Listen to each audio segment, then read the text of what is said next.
អ្វីអូនមិនអាចស្មងបងឬការស្រឡាញ់មួយនេះមិនពាក់ព័ន្ធបេះដូងអូនទើបអូនមិនអាចស្រឡាញ់បើអូនពេញចិត្តស្រឡាញ់គេហើយអ្វីធ្វើជាសង្សារបងស្រឡាញ់យកគូបងស្មាជារឿងបេះដូងធានពេញនៅក្នុងចិត្តអូនមានគេហើយបើសិនជាការស្រឡាញ់មួយនឹងគ្រាន់តែយកគូហើយអ្វីអូនដាក់សំណួរឲ្យបងស្រឡាញ់ធ្វើអ្វីព្រោះគ្រប់ទង្វើអូនឲ្យបងស្រឡាញ់ស្រី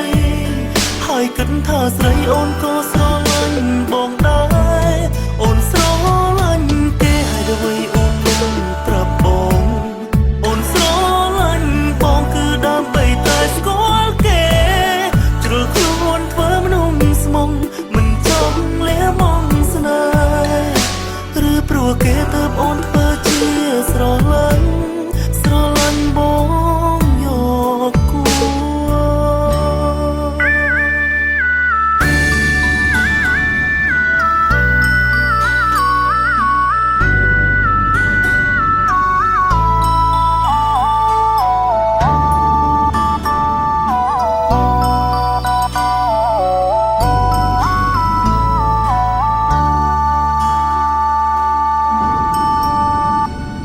តើការស្រឡាញ់គឺជាអ្វីហើយអ្វីអូនមិនអាចស្មងបង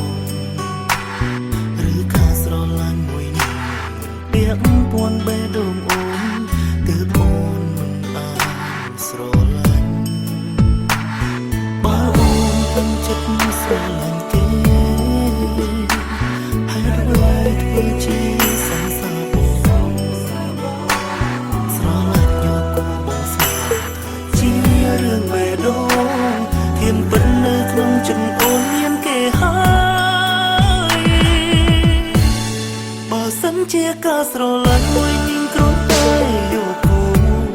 ហើយអ្វីអូនដាក់សំណួរឲ្យបងស្រឡាញ់ធ្វើអ្វីព្រោះគ្រប់ទង្វើអូនឲ្យបងស្រឡាញ់ស្រីហើយគិតថាស្រីអូនក៏ស្រឡាញ់បងដែរអូនស្រឡាញ់គេហើយអ្វីអូនមិនប្រាប់បងអូនស្រឡាញ់បងគឺដើម្បីតែស្គាល់គេជ្រុលខ្លួនធ្វើមនុស្សស្មងមិនចង់លះមងស្នេ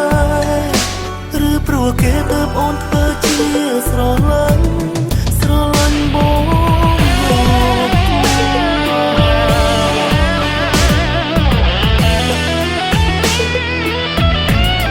បើសិនជាការស្រឡាញ់មួយនឹងគ្រាន់តែយកគូ